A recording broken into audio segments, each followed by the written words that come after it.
ఒకవేళ బీఆర్ఎస్ ఈ 5 ఏళ్ళు ఉండుంటే అది అయ్యేదేమో కదా! నో, డెఫినెట్గా BRS was pro business, pro builders, pro real estate అనేది నేను ఒప్పుకుంటా 10 ఏళ్లలో.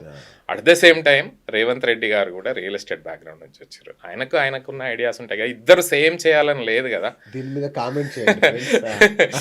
సో రేవంత్ రెడ్డి గారు కోర్ రియల్ ఎస్టేట్ బిజినెస్ నుంచి వచ్చారు. తను ఆల్రెడీ అన్ని క్రెడాయి షోలో కానీ ఎక్కడ రియల్ ఎస్టేట్ రిలేటెడ్ స్పీచ్ ఇచ్చినా తను ఒకటే చెప్తాను, నేను రియల్ ఎస్టేట్ బ్యాక్గ్రౌండ్ నుంచి వచ్చాను, నా రియల్ ఎస్టేట్ నేను చంపుకోను కదా, నాకు ఉన్న ఐడియాస్ నేను ఇంప్లిమెంట్ చేస్తాను, నేను చేసే ప్రాజెక్ట్స్ అన్ని పెద్దవి, అవన్నీ చేస్తే లాంగ్ టర్మ్లో హైదరాబాద్ బాగుంటుందని తను చెప్తూ వస్తున్నారు. ఇంప్లిమెంటేషన్ ఎంతవరకు అవుతుంది అనేది తెలియదు, కానీ the way the projects are being implemented, especially Musi rejuvenation, తర్వాత regional ring road, regional road, ఈ ఫ్యూచర్ సిటీ, ఇవన్నీ కూడా యూనో డెఫినెట్గా లాంగ్ టర్మ్లో ఇట్ విల్ వర్కౌట్. ఆయన ఉన్నప్పుడు అయితే ఆ తర్వాత అయితే అనేది అయ్యే పనా సార్? మూసీ రిజర్వేషన్ అనేది అయ్యే పనా? తలుచుకుంటే అవుతుంది. సబర్మతి అయ్యింది కదా, గుజరాత్లో సబర్మతి అనేది మూసీ రివర్ ఫ్రంట్, మీరు యూట్యూబ్లో వెళ్ళి సబర్మతి రివర్ ఫ్రంట్ అనేది చూడండి, బిఫోర్ ఆఫ్టర్ చూడండి. ఒక గుజరాత్లో అయ్యింది, మన హైదరాబాద్లో ఎందుకు జరగదు? గుజరాత్లో అవుతుంది సార్, అక్కడ కాదు, హైదరాబాద్లో. అట్లేం లేదండి, తలుచుకుంటే జనాలు తలుచుకుంటే, పీపుల్ తలుచుకుంటే, forget about government. When people of the state, people of the country రెస్పాన్సిబుల్గా ఉండి if they want to do it, డెఫినెట్గా జరుగుతుంది. మనం గట్టిగా తలుచుకోవాలి అంతే.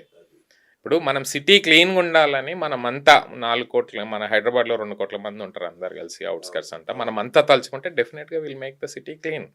అట్లాగనే మూసీ మనకు రిజ్యునేషన్ కావాలి, thus is the necessity of this city moving forward for our generations అంటే డెఫినెట్గా గవర్నమెంట్ నుంచి అవుతుంది, జనాల నుంచి కూడా ఉండాలి. ఇప్పుడు అనేది గవర్నమెంట్ ఈజ్ మనమే, గవర్నమెంట్ అనేది సెపరేట్ కాదు కదా, మనమే ఎన్నుకున్న వాళ్ళం. మనం గట్టిగా తలుచుకుంటే డెఫినెట్గా అవుతుంది. అంతవరకు నాకు కాన్ఫిడెన్స్ ఉంది. మూవింగ్ ఫార్వర్డ్ కొత్త జనరేషన్ అయితే ఊరుకోదు, దే ఆర్ మోర్ ప్రో, ఏమంటారు, నేచర్ అండ్ అట్లాంటివి ఉన్నారు కాబట్టి డెఫినెట్గా రేపు ఫైట్స్ కూడా అవుతాయి, మాకు కావాలి అని. ఈ రోజు కాకుండా 5 ఏళ్ళకో 10 ఏళ్ళకో. అంటే ఒక్కోసారి నిన్న వచ్చిన వరదలు చూస్తే జనాలు కొట్టుకుపోయారు, అసలు ఇంత మోకాళ్ళు నీళ్లు, ఇంటికి వెళ్ళడానికి 5-6 గంటలు పట్టింది ఆ వరదల నుంచి. అలాంటి చూసినప్పుడు హైడ్రా ఎఫెక్ట్గా పనిచేస్తే బాగుండేమో అనిపిస్తుంది నిజంగా, సీరియస్. ఇప్పుడు మీరు అన్నారు కదా, లేక్స్ కొన్ని రిజ్యువినేట్ అవుతున్నాయి. లేక్స్ రిజ్యువినేట్ అయినప్పుడు మూసి ఎందుకు అవ్వద్దు? ఇప్పుడు మొన్న చేవెళ్ళ, వికారాబాద్ చేవెళ్ళ రోడ్డు 6 lanes చేస్తున్నప్పుడు పెద్ద పెద్ద చెట్లు ఉన్నాయి, కొట్టనీయలేదు, హైవే ఇస్తా అంటే. ఇప్పుడు మొన్న కోర్టుకి వెళ్తే కోర్టు ఏమన్నది, ఆ చెట్లు కొట్టకుండా పక్క నుంచి వేసుకోండి రోడ్ అని చెప్పింది. జనాలు తలుచుకుంటే అయింది కదా. సో మూసీ రిజ్యువినేట్ కూడా గవర్నమెంట్ చేయకుండా జనాలు ఒక రోజు గట్టిగా కోరుకుంటే అది అవుతుంది. కోరుకోవాలి, మనం కాన్షియస్ అవ్వాలి, మన సిటీని మనం పరిరక్షించుకోవాలని అనుకుంటే కొన్ని మనమే అడగాలి గట్టిగా. కరెక్ట్. మినీ విల్లాలు కొనేటప్పుడు లీగల్గా చెక్ చేసుకోవాల్సిన డాక్యుమెంట్లు ఏముంది? మినీ విల్లాలైనా అపార్ట్మెంట్స్ అయినా ప్లాటింగ్ వెంచర్ అయినా ఒకటే అండి రూల్, డ్యూ డెలిజెన్స్ ప్రాపర్గా చేసుకోవాలి. ఆ డ్యూ డెలిజెన్స్లో డాక్యుమెంట్ చెక్ ఎట్లా ఉంటుందంటే, ఆ ల్యాండ్ ఎవరిది, ఆ ల్యాండ్ మూలాలు ఎక్కడి నుంచి వచ్చినాయి, వీళ్ళు ల్యాండ్ ఎలా తీసుకున్నారు, డెవలప్మెంట్ తీసుకున్నారా, పర్చేజ్ చేశారా, అక్కడ నుంచి పర్మిషన్స్ అప్లై చేశారా, పర్మిషన్స్ ప్రొసీజర్ అంతా ఫాలో అయ్యారా, హెచ్ఎండిఏ పర్మిషన్ వచ్చిందా, హెచ్ఎండిఏ పర్మిషన్ వచ్చిన తర్వాత రెరా పర్మిషన్ వచ్చిందా, రెరా పర్మిషన్ తర్వాత కడుతున్నారా, ఆన్ టైం కడుతున్నారా అనేది ఇవన్నీ మనం క్రాస్ చెక్ చేసుకోవాలి.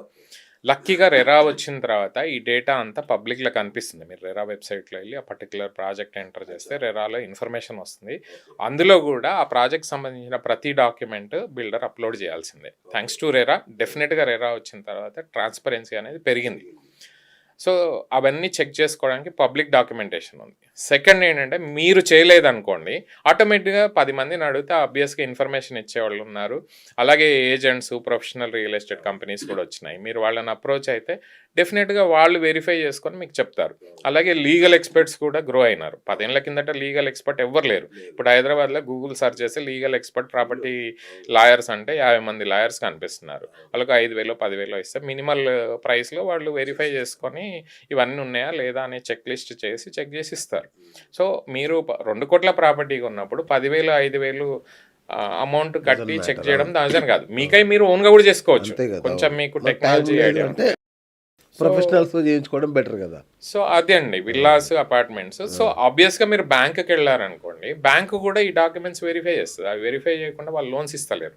ఆర్బీఐ కూడా ఇప్పుడు స్ట్రిక్ట్ అయిపోయింది. ఓకే. ఇప్పుడు మీరు ముందున్నంత ఫాస్ట్గా లోన్స్ ప్రాసెస్ అవ్వట్లేదు. కంపల్సరీ బ్యాంక్ వాళ్ళు కూడా పర్ఫెక్ట్గా చెక్ చేసుకొని ఈ డాక్యుమెంట్స్ అన్ని కరెక్ట్ ఉంటేనే లోన్స్ ఇస్తున్నారు. So in a way to check is go for loan. Okay. మీకు ఓన్ ఫండ్స్ ఉంటే మీరు కొంచెం జాగ్రత్తగా పేపర్ వర్క్ అంతా చూసుకోవాలి.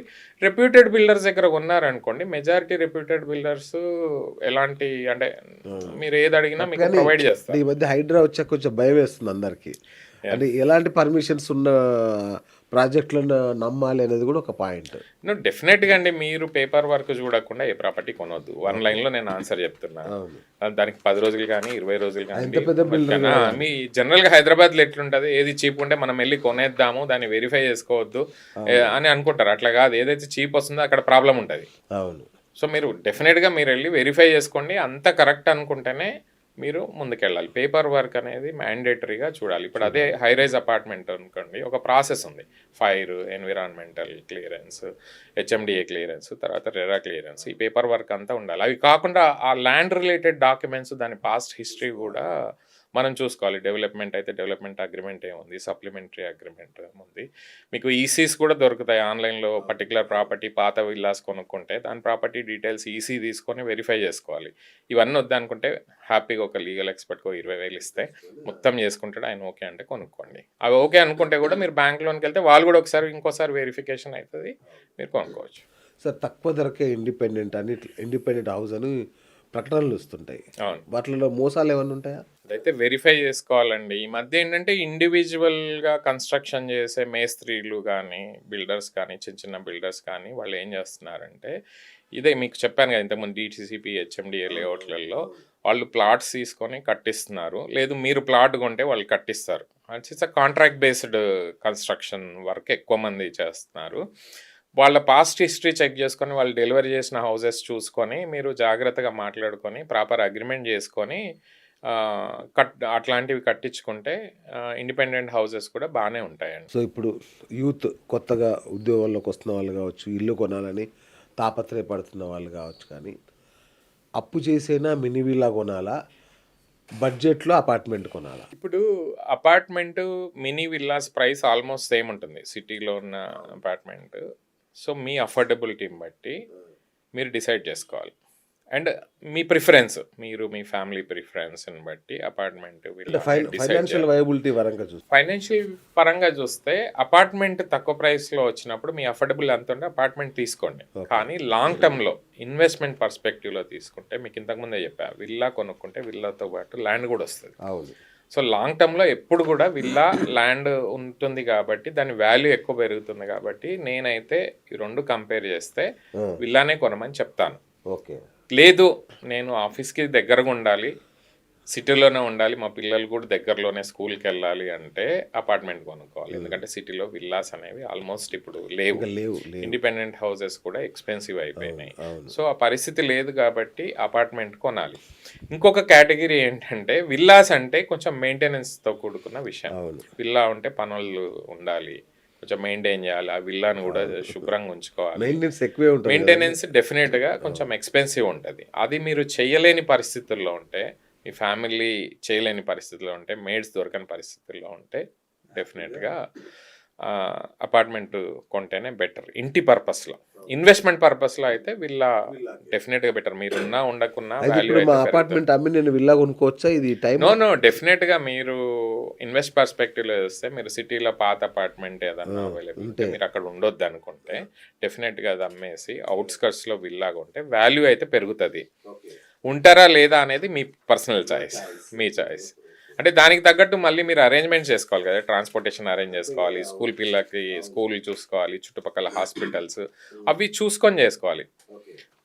ఎక్కడైతే అంటే మీరు ఇన్వెస్ట్ చేసేటప్పుడు విల్లాస్ కూడా ఎలా ఇన్వెస్ట్ చేయండి అంటే, అక్కడ స్కూల్స్ వస్తున్నాయా ఫ్యూచర్లో, అక్కడ హాస్పిటల్స్ వస్తున్నాయా, డెఫినెట్గా ఎక్కడైతే ఈ సోషల్ ఇన్ఫ్రాస్ట్రక్చర్ వస్తుందో, మాల్స్, రెస్టారెంట్స్, షాప్స్, ఇట్లాంటివి ఎక్కడ ఫ్యూచర్లో వస్తాయి అనుకుంటే ఆ ఏరియా విల్లా ఇన్వెస్ట్ చేస్తే దాని వాల్యూ ఎక్కువ పెరుగుతుంది. కరెక్ట్. ఇప్పుడు అవన్నీ ఫెసిలిటీస్ లేని దగ్గర ఎక్కడో తక్కువ వస్తుందని కొన్నారనుకో, దాని వాల్యూ కూడా అదే రిలేటివ్గా పెరుగుతుంది. అవును. సో అది అది చూసుకొని పెరిగితే మీకు ఎక్కువ బెనిఫిట్ అవుతుంది మినీ విల్లాస్లో.